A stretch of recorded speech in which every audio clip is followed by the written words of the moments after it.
Que la paix, la miséricorde et la bénédiction d'Allah soient sur vous. Cours numéro 15. Les conditions des annulatifs du jeûne, les actes qui ne les annulent pas et les actes permis.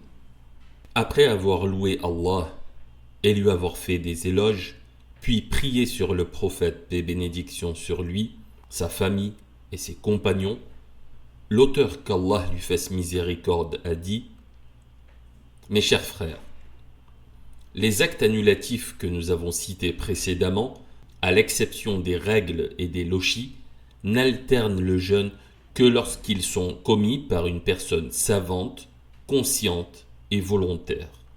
Voici donc 3 conditions. La première, qu'il agisse en connaissance de cause. S'il commet un acte annulatif par ignorance, son jeûne ne sera pas annulé. En vertu de la parole d'Allah dans le chapitre Al-Baqarah: Ô notre Seigneur, ne nous punis pas s'il nous arrive d'oublier ou de nous tromper. Allah dit, dans le sens du verset: Je le ferai. En vertu de sa parole, il ne vous sera fait aucun reproche pour ce que vous faites par erreur, mais vous serez blâmés pour ce que vos cœurs font délibérément. Et Allah est pardonneur et miséricordieux. Peu importe qu'il ignore le jugement d'une telle action en pensant qu'elle n'annule pas le jeûne, ou qu'il la commette pendant un moment interdit, ou qu'il continue à manger en pensant que l'aube n'est pas encore apparue alors que le soleil est apparu, ou qu'il rompe son jeûne en pensant que c'est le maghrib alors que le soleil ne s'est pas encore couché. Dans toutes ces situations, son jeûne n'est pas rompu. Adi ibn Hatim rapporte: Lorsque ce verset fut révélé, jusqu'à ce que vous puissiez distinguer le fil blanc du fil noir, je pris un fil blanc et un fil noir, et les mis sous mon coussin, en attendant de pouvoir distinguer leur couleur. Le matin, je me rendis auprès du messager d'Allah, paix et bénédiction sur lui, et lui exposai mon geste. Il me dit: Ton oreiller doit être vraiment très large. Il s'agit plutôt de l'obscurité de la nuit et la lumière du jour. Hadith rapporté par Al-Bukhari et Muslim. Ainsi, Adi mangea après le lever du soleil, jusqu'à ce qu'il puisse distinguer nettement ces 2 fils. Et le prophète, paix et bénédiction sur lui, ne lui ordonna pas de rattraper ce jour, car il avait agi par ignorance.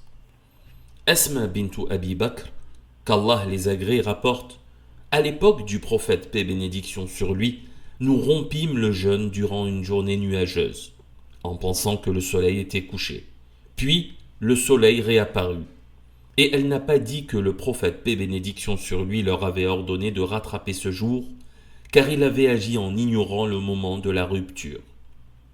Et si le prophète, paix et bénédiction sur lui, leur avait ordonné de rattraper ce jour, cela aura été rapporté, car la connaissance d'une telle information est primordiale. Le cheikh de l'islam Ibn Taymiyyah dit, dans son épître La réalité du jeûne: Hisham ibn Urwa, l'un des rapporteurs du hadith, a cité que son père Urwa a dit: Et on ne nous demanda pas de rattraper ce jour. Bien entendu, à partir du moment où il sait que le soleil n'est pas encore touché, il doit s'arrêter de manger. Un cas similaire: s'il continue à manger en pensant que l'aube n'est pas encore apparue, puis qu'il s'aperçoit que le soleil est levé, dans ce cas aussi, son jeûne sera valable, car il aura agi par ignorance. Allah a autorisé la nourriture, la boisson et les rapports jusqu'à l'apparition de l'aube. Et on ne peut pas ordonner à quelqu'un qui a fait l'un de ces actes permis de rattraper son jeûne. Par contre, s'il a de la nourriture ou de la boisson dans la bouche et qu'il s'aperçoit que le soleil n'est pas encore couché ou que l'aube est apparue, il devra alors recracher cette nourriture, car son excuse aura disparu. La deuxième condition: il doit être conscient. S'il rompt son jeûne par oubli, alors celui-ci est valide, et il n'aura pas à le rattraper, en vertu du verset du chapitre Al-Baqarah cité précédemment. Et également en raison de ce que Abu Huraira, qu'Allah l'agrée, rapporte du prophète, paix et bénédiction sur lui: Quiconque rompt son jeûne en mangeant ou en buvant par oubli, qu'il continue, car c'est Allah qui l'a nourri et abreuvé. Hadith rapporté par Al-Bukhari et Muslim. Le fait que le prophète, paix et bénédiction sur lui, leur ordonna de continuer le jeûne prouve qu'il est valide. Et attribuer la nourriture et la boisson à Allah montre que la personne n'est pas fautive. Par contre, dès qu'il s'en souvient, de lui-même ou grâce à une tierce personne, il doit immédiatement s'arrêter et recracher ce qu'il a dans la bouche, car son excuse a alors disparu.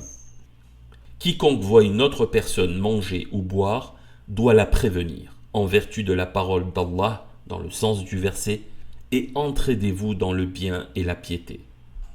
La troisième condition, il doit agir intentionnellement et rompre son jeûne de sa propre volonté. S'il se retrouve forcé, son jeûne sera valide et n'aura pas à le rattraper, car Allah excuse celui qui est contraint de mécroire alors que son cœur est apaisé par la foi. Allah dit, dans le sens du verset, « Quiconque mécroit en Allah après avoir cru, ce sont eux les menteurs.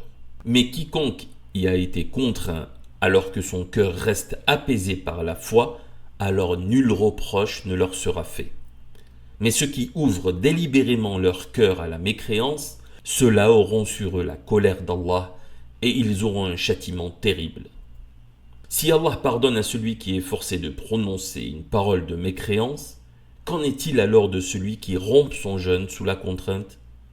Le prophète, paix et bénédiction sur lui, dit « Mon Seigneur a pardonné à ma communauté ce qu'elle a fait par erreur, par oubli ou sous la contrainte. » Hadith rapporté par Ibn Majah et authentifié par Al-Albani.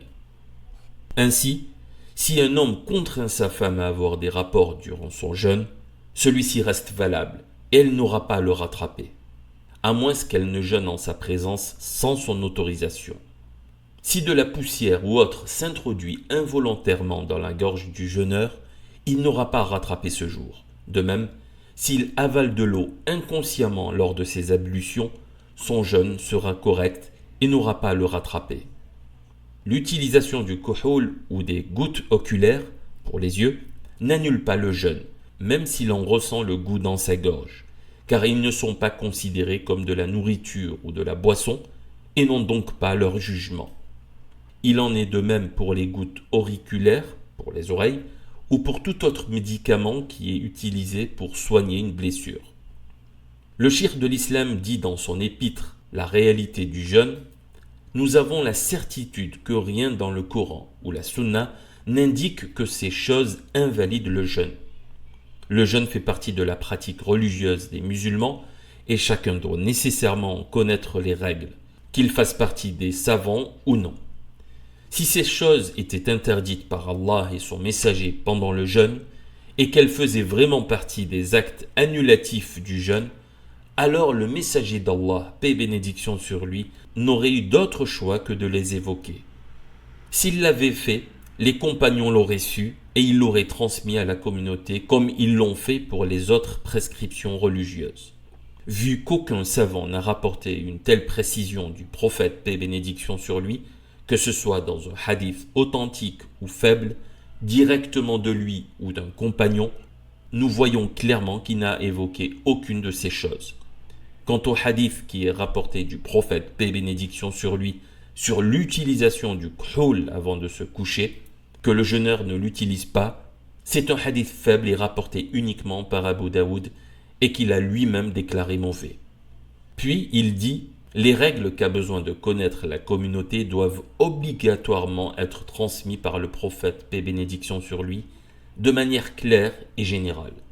Si ces informations ne nous ont pas été transmises, alors cela montre clairement qu'elles ne font pas partie de la religion. » Ces paroles sont très pertinentes et sont issues d'une solide connaissance des preuves claires et des règles établies qui régissent cette religion.